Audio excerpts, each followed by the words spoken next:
સાથે હું છું જિજ્ઞાસા। સૌથી પહેલા વાત કરવી છે ચોમાસાની, તો 13 દિવસ બાદ આખરે મેઘરાજાએ આળસ ખંખેરી છે। નવસારીથી ચોમાસું આગળ વધ્યું છે। ગુજરાતમાં ચોમાસું આગળ વધી રહ્યું છે। સૌરાષ્ટ્રના કેટલાક જિલ્લામાં ચોમાસું બેઠું, દક્ષિણ ગુજરાતના પણ અમુક જિલ્લામાં ચોમાસું બેઠું છે। અમરેલી અને ભાવનગરમાં ચોમાસું બેસી ગયું છે। નવસારીથી આગળ વધીને નર્મદા, ભરૂચ સુધી ચોમાસું પહોંચ્યું છે। છોટાઉદેપુર સુધી પણ ચોમાસું પહોંચી ગયું છે। ગુજરાતના ખેડૂતો માટે ખૂબ જ આ એક મહત્વના અને સારા સમાચાર આવ્યા છે કે જ્યાં 13 દિવસ બાદ નવસારીથી ચોમાસું અન્ય જિલ્લા તરફ આગળ વધી રહ્યું છે। 4 વાગ્યા સુધીમાં રાજ્યના 25 જિલ્લામાં વરસાદની આગાહી કરવામાં આવી છે। ઉત્તર ગુજરાતથી લઈને મધ્ય ગુજરાતમાં વરસી શકે છે વરસાદ। દક્ષિણ ગુજરાતમાં ગાજવીજ સાથે વરસી શકે છે વરસાદ। કેટલાક જિલ્લામાં વરસી શકે છે ભારે વરસાદ, તો અમરેલી, ભાવનગર, બોટાદમાં વરસાદની આગાહી કરાઈ છે। ઉત્તર ગુજરાતના તમામ જિલ્લામાં વરસાદની પણ આગાહી કરવામાં આવી છે।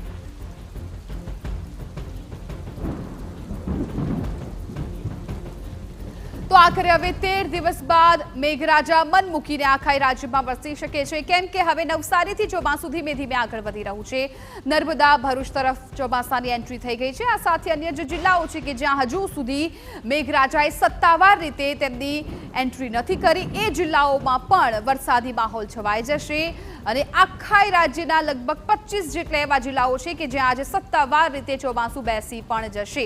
ગુજરાતમાં હવે ચોમાસું ધીમે ધીમે આગળ વધી રહ્યું છે અને આજે પણ અમુક એવા જિલ્લાઓ છે કે જ્યાં વરસાદની હવામાન વિભાગે આગાહી કરી છે।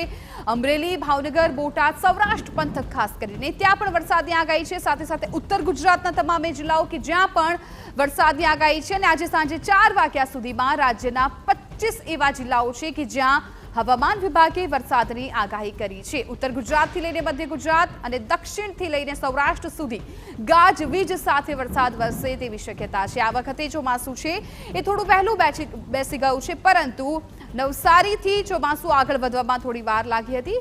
અમારા સંવાદદાતા અમારી સાથે જોડાઈ ગયા છે રાહુલ, વધુ વિગતો આપી રહ્યા છે। રાહુલ, આજે હવે ચોમાસું છે સત્તાવાર રીતે અન્ય જિલ્લાઓમાં પણ પ્રવેશી જશે અને ઘણા દિવસો બાદ નવસારીથી ચોમાસું આગળ વધ્યું છે।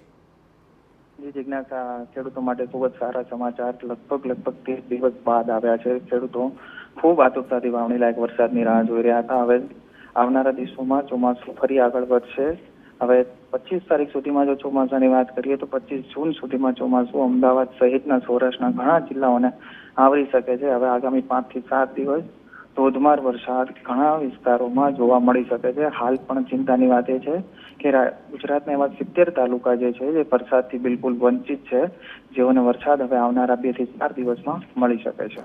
બિલકુલ રાહુલ, આભાર સમગ્ર માહિતી બદલ। તો અત્યારે હવે જે રીતે અમારા સંવાદદાતાએ પણ વિગતો આપી છે કે ખેડૂતો માટે ખાસ ખુશીના સમાચાર છે, કેમ કે હવે સત્તાવાર રીતે જે જિલ્લાઓમાં વરસાદ નથી પડ્યો, ચોમાસાની એન્ટ્રી નથી થઈ, ત્યાં વરસાદી માહોલ છે એ છવાઈ જશે। સાંજે 4 વાગ્યા સુધીમાં લગભગ 25 જેવા એટલા જિલ્લાઓ છે કે જ્યાં વરસાદી માહોલ છે એ છવાશે અને સત્તાવાર રીતે ચોમાસાની ત્યાં એન્ટ્રી થઈ જશે। ઉત્તરથી લઈને દક્ષિણ સુધીના એ તમામ જિલ્લાઓ, સૌરાષ્ટ્રમાં પણ વરસાદની હવામાન વિભાગે આગાહી કરી છે।